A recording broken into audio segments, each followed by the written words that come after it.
news, it's Mark from the United States. Good morning, good afternoon, good evening, Mark from the States. How are we doing today? I am doing fantastic. I hope you are as well. Thank you so much for coming.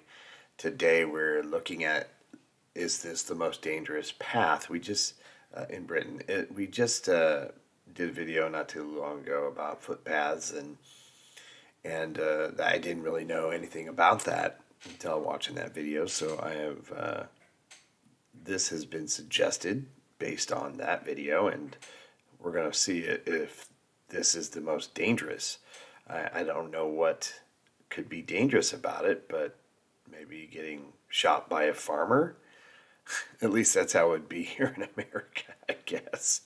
Yes, we have our issues. But, yeah, so let's get into this. Come sit on this couch. If you are new to the channel, welcome.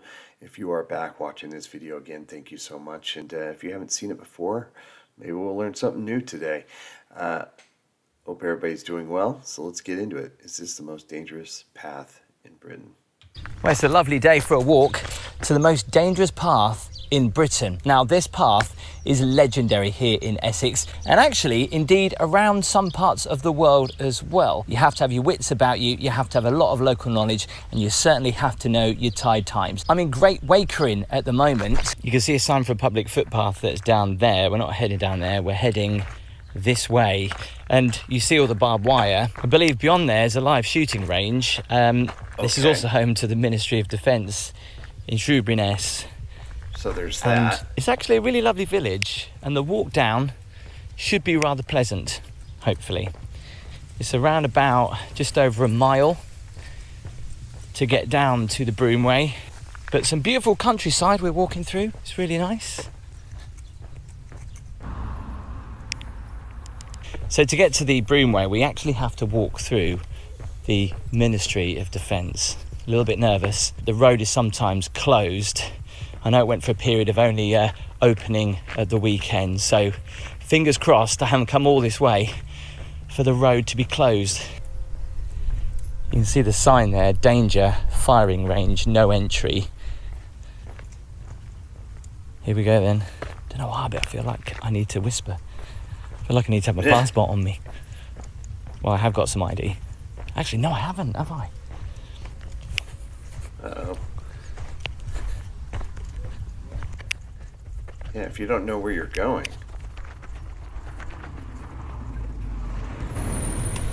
Oh, that's not for you. So good news. The road is open. Although more of these signs are going to come down. So obviously this is a right of way for walkers. The site is MOD prohibited under the Official Secrets Act. Do not leave the public right of way, which means I have to stay pretty much on this road. I don't think the batteries are used anymore, but the fact I'm walking through potentially a live firing range is kind of scary. I say potentially, they're not doing anything at the moment. So yeah, the walk is a mile up this way. It's actually a very peaceful walk. So hopefully I've timed it right with the tides. I know that low tide today is 1:30, and literally it's just gone 1:30 now. You need to know the tide times because the path is very dangerous. In fact, you can't really see the path apart from on Google Maps. You can see it there, but to physically look, obviously the path used to be marked out by broom handles that were stuck into the mud flats, and after time they got washed away. They kind of never got replaced.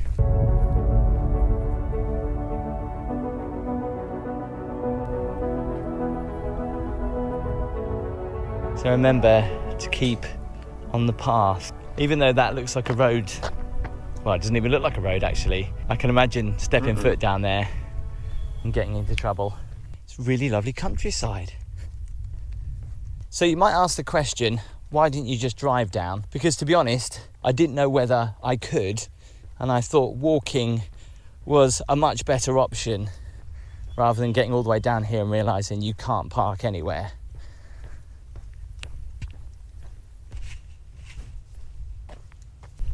We're getting closer Oh God, just through there I can see old firing ranges.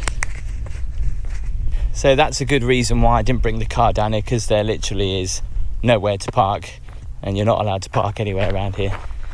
Wakering Stairs. There's the sign. As we continue just up that way, there's another security checkpoint there. Firing range just over there. Right in the middle is Wakering Stairs towards the Broomway. The barrier's open. Thankfully, I'd have been gutted if I'd got all this way and it was closed. Sometimes throughout the year they do close it. And we'll see why this is the most dangerous path in Britain. Is there a train? Yeah. Wow, there's some old train tracks coming through here. Look at that. Wow, look at that, so overgrown. The train tracks to nowhere. I don't think you have to worry about the train. It sounds silly, but I thought there'd be more people around.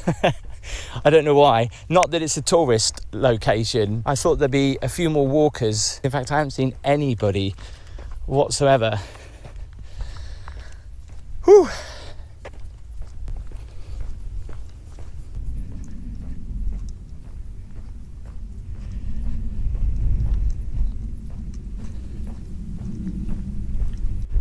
Almost looks like it's an airfield. Look at that. You do really feel like you shouldn't be here. Does with give all that the feeling. danger signs. Yeah. I'm actually a bit nervous. Look at this. Wow. Wow, I was right. Where does that even go? This is amazing. So does that fill up with water? Wakering Stairs. This is where we're on right now. And walking down to the Broomway. You can get guided walks across the Broomway at different times of the year.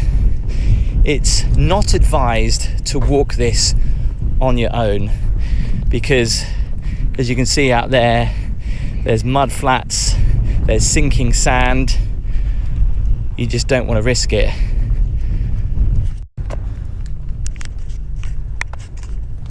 And when the tide comes in, it comes in fast. Oh my God, I'm going to step foot on it.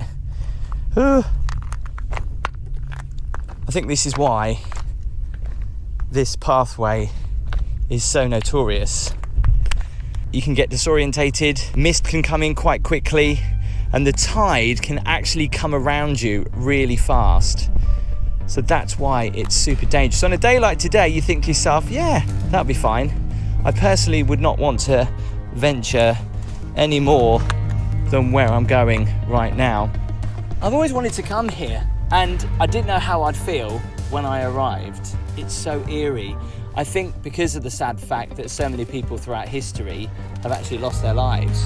And obviously now people wouldn't even think to use this path. There's roads, and there's a road also and a bridge onto the island now. But back a long time ago, you know, you'd come through here with your horses, and you may have a drink over on the island and then come back to Wakering. And it's the most surreal experience though, because it's so big and flat.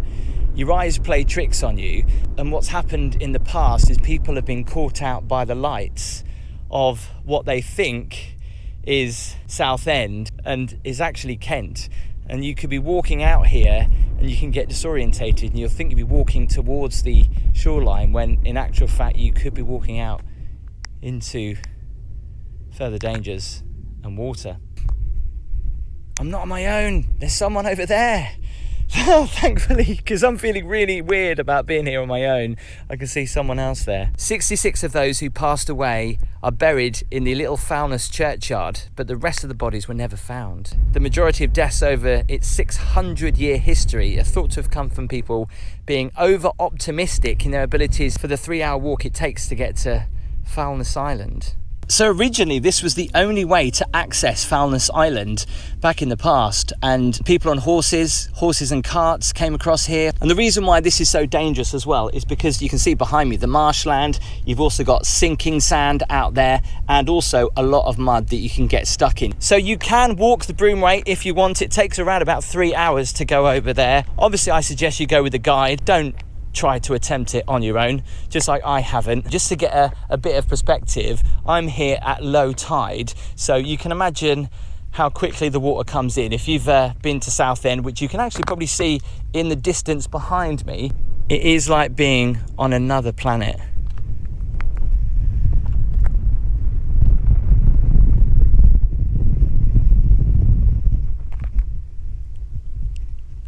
Hope you enjoyed the video. Do give it a thumbs up. Make sure you hit that subscribe button. If you want to see what Southend is like, do click that video here. Or maybe if you want to get spooked out a little bit more, why not check out my tour with Jack the Ripper. Thanks for watching. Support his channel. It's interesting. You can't even see, so it's really far away.